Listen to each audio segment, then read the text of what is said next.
Hello everyone and welcome back to La Vida Fútbol. My name is Luis Laureano. I am a UEFA B licensed coach from California, currently living and coaching in Germany. So as you can see behind us, we have the tactic board. Today we're going to be talking about defending in a 1v1 situation, both in the center of the field and on the wings. Okay, so let's get started.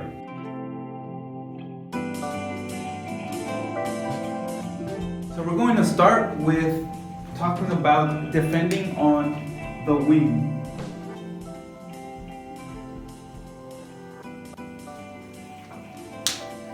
So as you can see here, our attacker here, blue, has the ball. This yellow magnet here is the ball, and then red is defending. And we're gonna do the, in this case, the left side for the attacker and the right side for the defender. But this part of the field we consider the wing, and if we are in a 1v1 situation, which by the way nowadays it's very rare for you to be caught in a situation like this. More often than not, you're confronted with multiple 1v1 situations where you have perhaps that situation. So you'll be in a duel here, but this player should always consider that you will have a right center back behind you. Okay, but of course for youth players it's important to first try how to, as an attacker, get away from the defender, and for a defender to learn how to position themselves, where to go, where to guide the attacker, and those are the points that we're going to be talking about today. So on the wing, if the defender is far away from the attacker, then the first task is to run towards the defender, and this could be both in a kind of like a U run towards the outside, or a U towards the inside, or it can actually just be directly forward.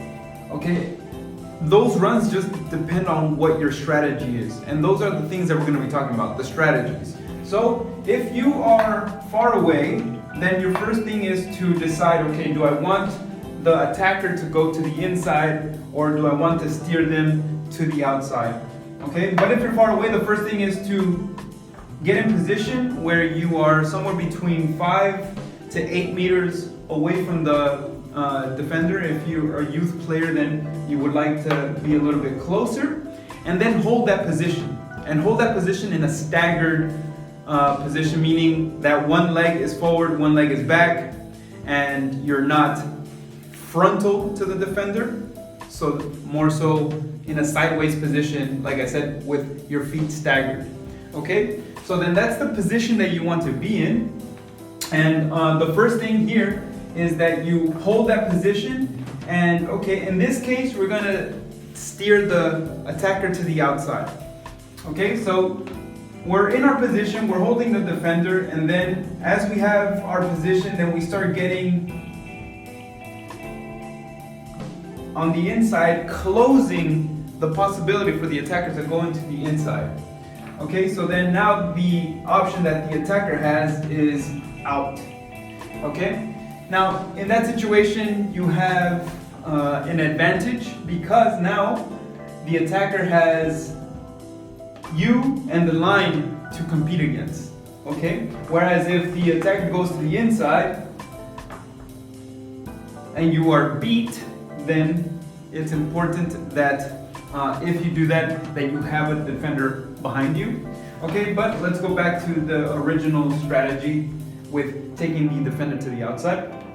So you're in your staggered position, the attacker's now going to the outside, and now you start getting closer and closer, but not too close. You don't want to get in line with the defender, because then if the attacker is, you don't want to be in line with the attacker, because if the attacker is faster than you, then you would get beat, and then the attacker will have a clear path to the goal. Okay, so that is not what we want. You want to keep your staggered position. You want to be angled, and you want to make sure that the attacker goes to the outside, and you want to put enough pressure so that the attacker continues to dribble to the outside, not allowing the attacker to cut to the inside. Okay?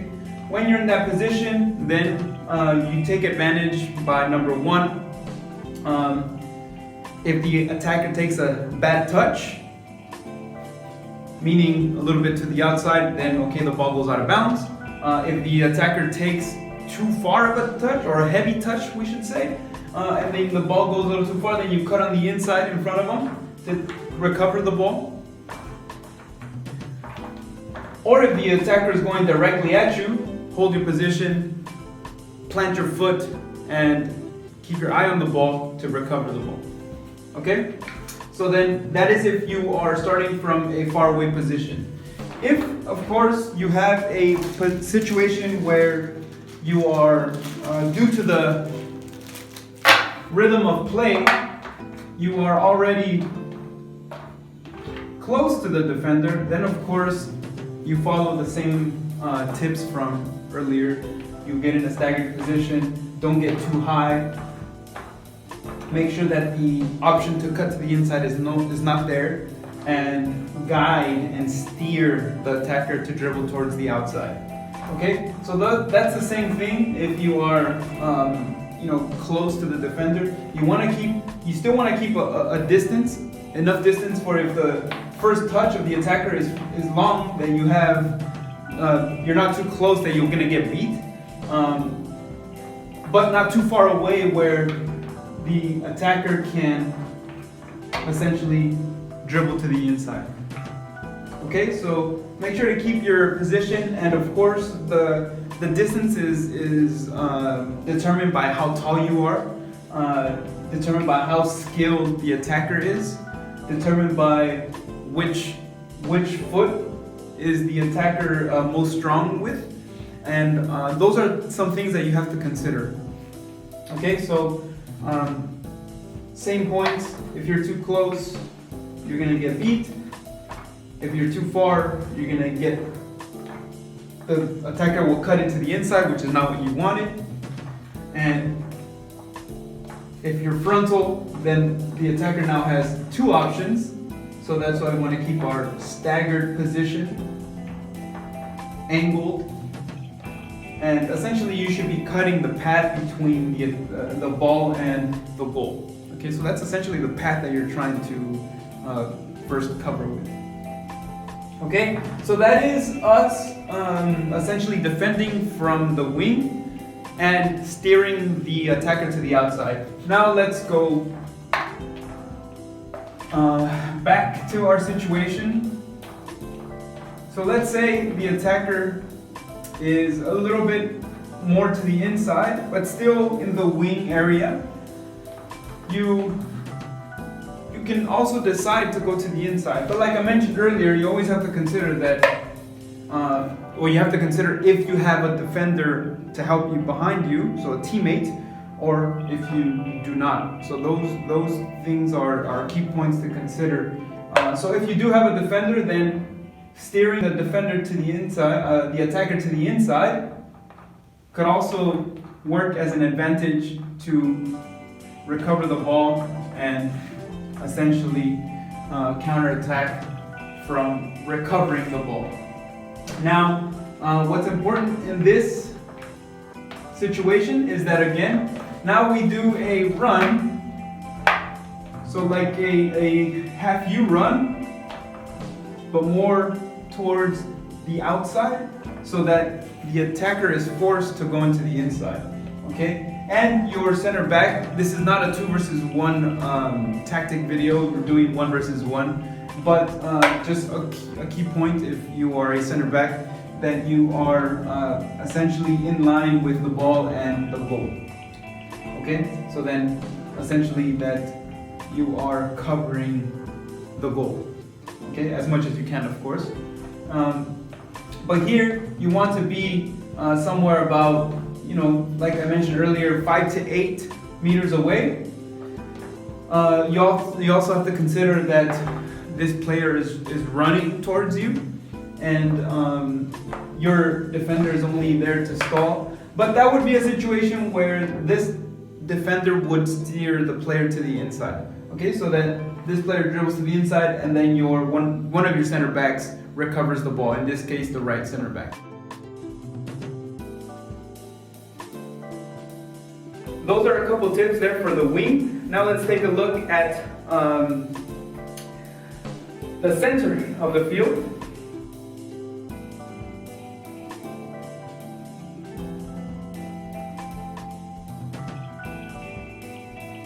In the center of the field,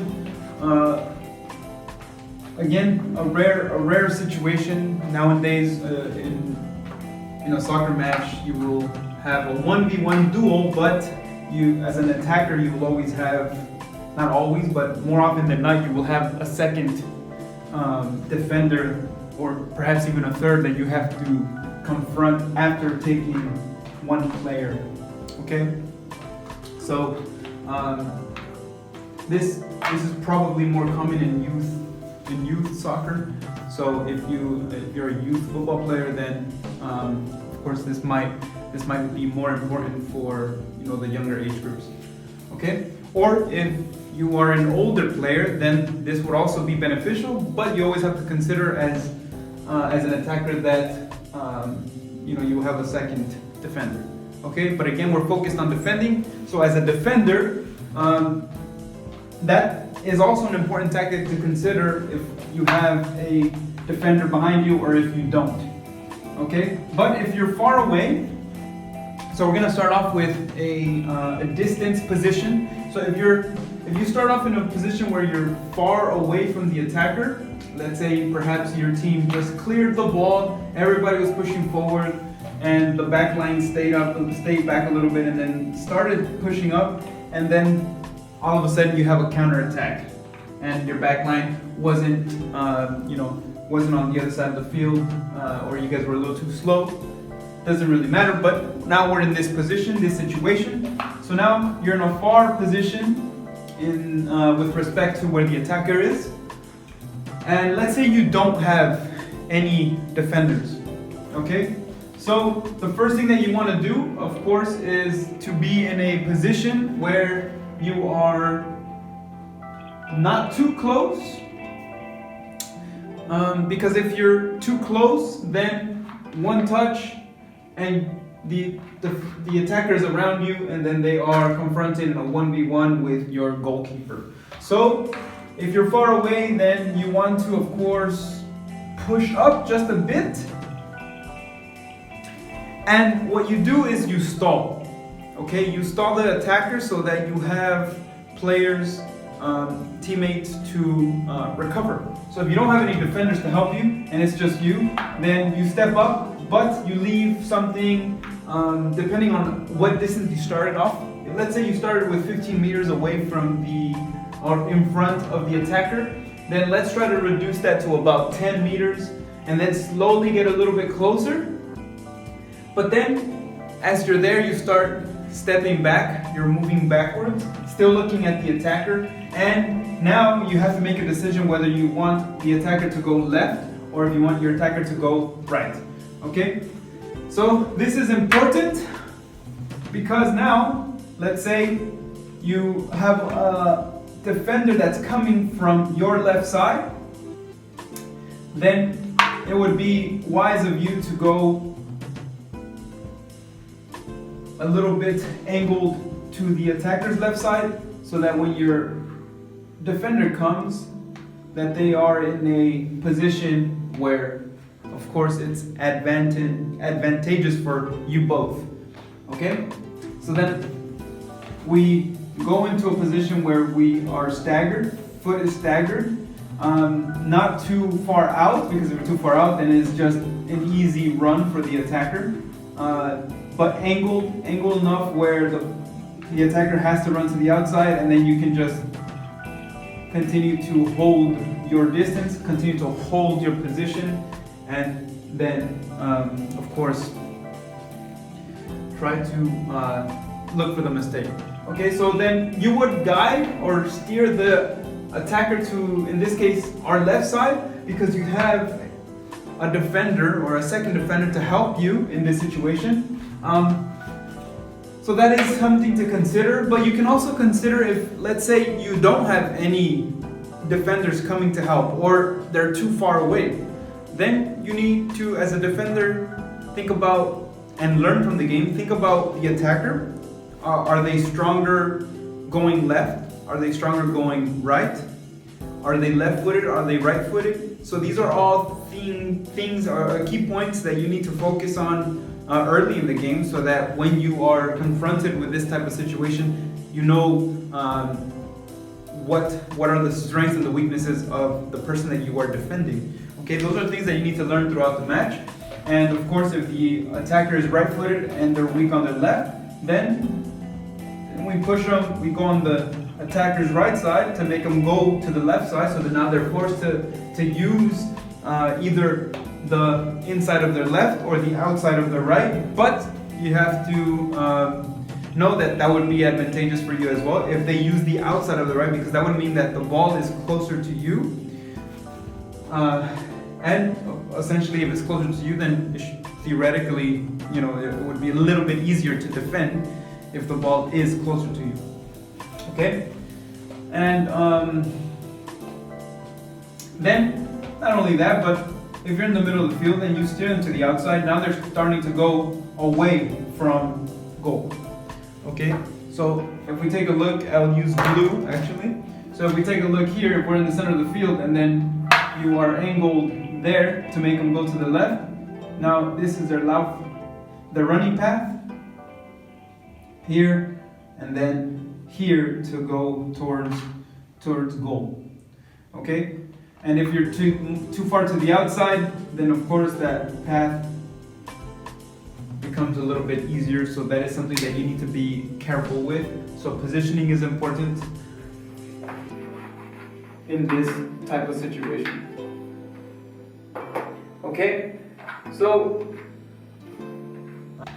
again, key points. Don't be too close to the attacker if you're the only defender available, because if you get beat, then it's just the attacker and the goalkeeper, which is not a situation that we want to be in. So keep a distance, and again, feet staggered, so you're angled so that you steer the attacker to either to the left side or to the right side. Also consider the strengths and weaknesses of the attacker. Are they stronger going left? Are they stronger going right?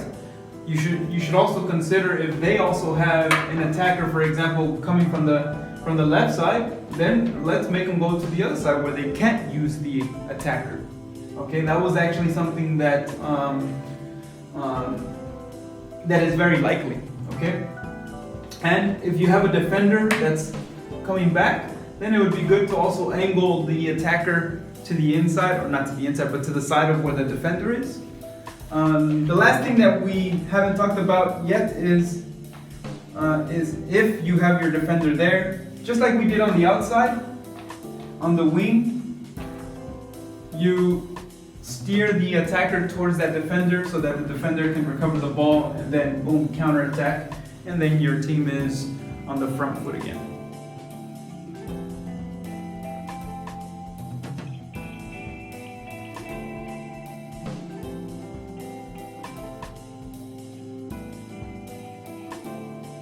Okay, so those are just a few things, a few tips that you guys can use both as coaches and as players. Very important things that you can coach your players as coaches, and as players, just little tips that you can use and consider when you are confronted in a 1-versus-1 situation and you are the person defending.